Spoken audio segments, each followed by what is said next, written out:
আসসালামু আলাইকুম রহমতুল্লাহ। আজকের পদার্থবিজ্ঞান ক্লাসে সবাইকে জানাচ্ছি স্বাগতম। আজকে আমরা আলোচনা করব নবম দশম শ্রেণী এবং কি এসএসসি 2022 এবং 2023 সালের শর্ট সিলেবাসের অন্তর্ভুক্ত একটি গুরুত্বপূর্ণ অধ্যায় হচ্ছে কাজ ক্ষমতা শক্তি।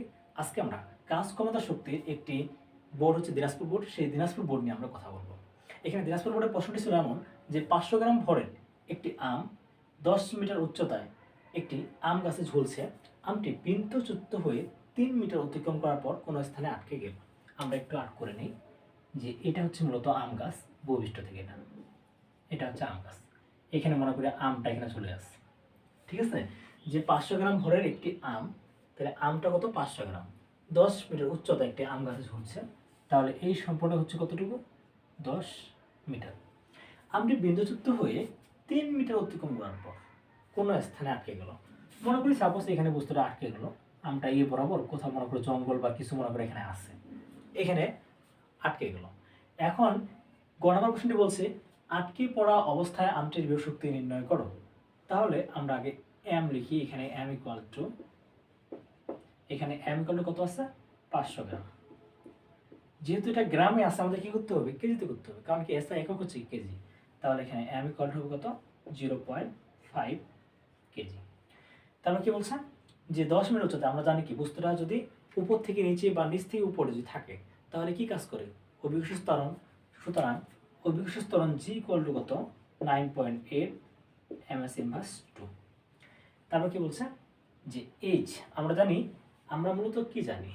আমরা জানি ইপি ইকুয়াল টু কি? M g h. তাহলে আমরা এমও পেয়েছি, জিও পেয়েছি, লাগবে কি? এইচ। এবার এইচ আমরা কি এখানে 10 মিটার লিখবো নাকি আমরা কি লিখবো? আমরা একটু লক্ষ্য করি। এখানে এইচ ইকুয়াল টু, আমটা মূলত ছিল কোথায়? এখানে ছিল। আছে কোথায়? এখানে আছে। এখন এখান থেকে এইটুক বলছে কি যে 3 মিটার অতিক্রম করার পর, তার মানে এইখান থেকে এইটুক পর্যন্ত উচ্চতা হচ্ছে কতটুকু? 3 মিটার, কি তাই না? 3 মিটার অতিক্রম করার পর আমটা কি কোথাও আটকে গেছে। তাহলে এখান থেকে এইটুকু যদি 3 মিটার হয় তাহলে এখান থেকে এটা কতটুকু? 7 মিটার।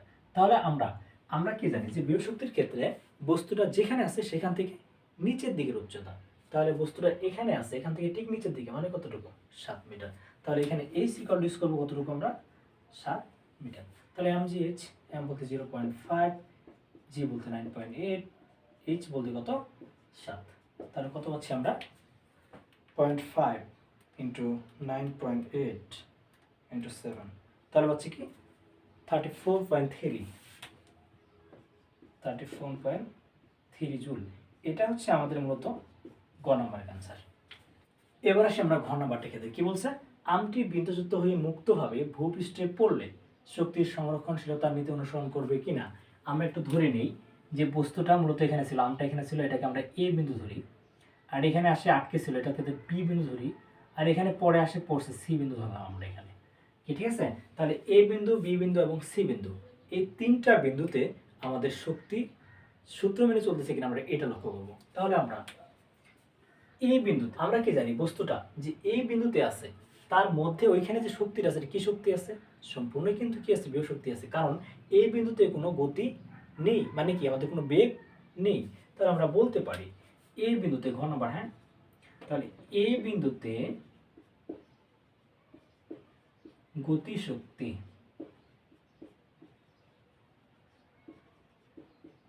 কে, এটাকে আমরা আপাতত হবে আমরা এটাকে টি দ্বারা চিহ্নিত করি। টি দ্বারা চিহ্নিত করা যায়, কে দ্বারা চিহ্নিত করা যায়, কোনো সমস্যা নেই। তাহলে আমাদের সুবিধা হবে আর কি। তাহলে টি এ দিলাম। এখানে গতিশক্তি হবে কতটুকু? অবশ্যই কি হবে? 0 জুল, কি তাই না? এ বিন্দুতে বিভব শক্তি, তাহলে ভি এ দিলাম, কারণ বিভব শক্তিকে ভি দ্বারা প্রকাশ করা যায়, আবার ইপি দ্বারা প্রকাশ করা যায়। তাহলে ভি ইকুয়াল টু কি হবে? M g H. এম বলতে আছে কত? 0.5, জি বলতে কত? 9.8, এইচ। তাহলে এইচ বলতে কি হবে? বস্তুটা কিন্তু এখানে আছে আবার। তাহলে আমরা কি জানি বিভব শক্তির ক্ষেত্রে বস্তুটা যেখানে আছে ঠিক সেখান থেকে ভূপৃষ্ঠ পর্যন্ত উচ্চতা। তাহলে এখান থেকে এইটুক পর্যন্ত উচ্চতা কতটুকু? 10। সুতরাং কি দেবো এখানে? 10 দেবো। তাহলে যদি আমরা হিসাব নিকাশ করি তাহলে কতটুকু হচ্ছে 0.5 ইন্টু 9.8 ইন্টু 10, তাহলে হচ্ছে কি 49 জুল। এটা হচ্ছে এই বিন্দুতে। তাহলে অতএব এই বিন্দুতে মোট শক্তি তাহলে কি হবে 0 যোগ 49, তাহলে কত হবে 49 জুল। এটা আমাদের কি গেল এই বিন্দুতে গেল। ঠিক আছে, ঠিক একইভাবে আমরা বি বিন্দুতে নির্ণয় করব। এবার এই বি বিন্দু, তাহলে আসি বি বিন্দুতে বিভব শক্তি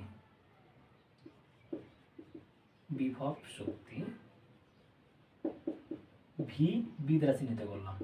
তাহলে বিভব শক্তি এখান থেকে এইটুকু পর্যন্ত উচ্চতা, কিন্তু এবার কিন্তু উপরেরটুকু না 10 কিন্তু হবে না, হবে কতটুকু এই 7 হবে, কারণটা বুঝতে আসছে কোথায় এখানে আছে। তাহলে এখান থেকে এইটুকু পর্যন্ত উচ্চতা। তাহলে আমাদের সূত্র কি mgh, m বলতে আমাদের কত 0.5, g বলতে 9.8, আর h বলতে ইউজ করবো কত আমরা 7। তাহলে পাচ্ছি কত আমরা 0.5 ইন্টু 9.8 ইন্টু 7, তাহলে পাচ্ছি 34.3 জুল। এটা হচ্ছে আমাদের কি বি বিন্দুতে বিভব শক্তি। ঠিক একইভাবে আমরা বি বিন্দুতে গতিশক্তি নির্ণয় করব। বি বিন্দুতে গতিশক্তি, তাহলে এখানে কি দিব টি বি ইকুয়াল টু, আমাদের সূত্রটা কি জানি আমরা half M V square, half M, আমরা ভি স্কয়ার ইকুয়াল টু কি জানি, ভি স্কয়ার ইকুয়াল টু জানি ইউ স্কয়ার প্লাস কি 2gh। এটা কিন্তু প্লাসটা এই জন্য হয়েছে যে বস্তুটা কি উপর থেকে নিচে পড়তেছে, এবার কিন্তু নিচ থেকে উপরের দিকে না, উপর থেকে নিচে, মানে কি অভিকর্ষ ত্বরণের দিকে, এই জন্য কিন্তু প্লাস। তাহলে যেহেতু আমাদের 0 তাই না, তাহলে ভি স্কয়ার ইকুয়াল টু কি হবে 2gh। এবার কথা হচ্ছে এখানে আমি এইচটা আমি কি ধরবো, আমরা জানি যে বস্তুটা যেখানে থাকবে গতিশক্তির ক্ষেত্রে ঠিক ওইখান থেকে বস্তুটা যেখানে ছিল, ঠিক আছে, ওই পর্যন্ত যে উচ্চতা ওইটা কিন্তু আমরা এখানে এইচ ধরবো। তাহলে বস্তুটা এখানে ছিল, এখানে আসছে, এখান থেকে এইটুকু পর্যন্ত উচ্চতা কতটুকু 3, শুধু এখানে কি ইউজ করবো 3 ইউজ করবো। তাহলে ভেসকার জায়গায় আমরা বসাই দিব 2 ইন্টু 3g, তাহলে 2 কাটা, m বলতে 0.5, g বলতে 9.8 ইন্টু কত 3, তাহলে এখানে পাচ্ছি 0.5 ইন্টু 9.8 ইন্টু 3, তাহলে 14.7 জুল, 14.7 জুল। তাহলে অতএব বি বিন্দুতে মোট শক্তি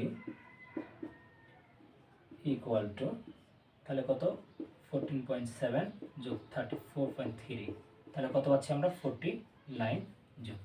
ঠিক আছে, এটা আমরা কি পেলাম বি বিন্দুতে পেলাম। এই বিন্দুতে পাইছি আমরা 49, আমরা বি বিন্দুতে পেয়েছি 49। এবার আসি আমরা সি বিন্দুতে। সি বিন্দুতে বিভব শক্তি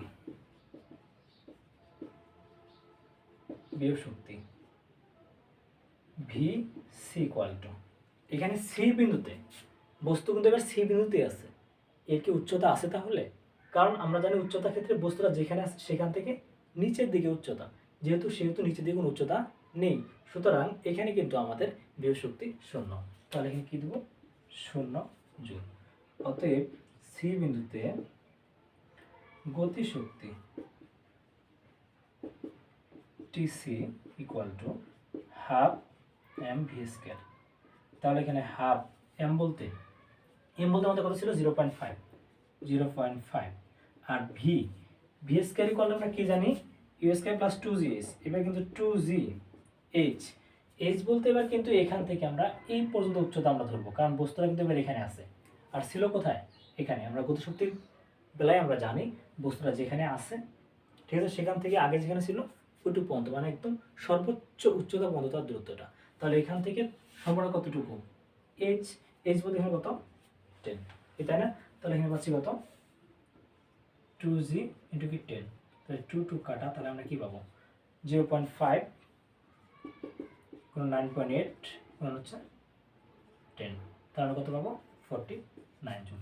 তাহলে অতএব সি বিন্দুতে মোট শক্তি 49,0, তাহলে কত আসবে 49 জুল।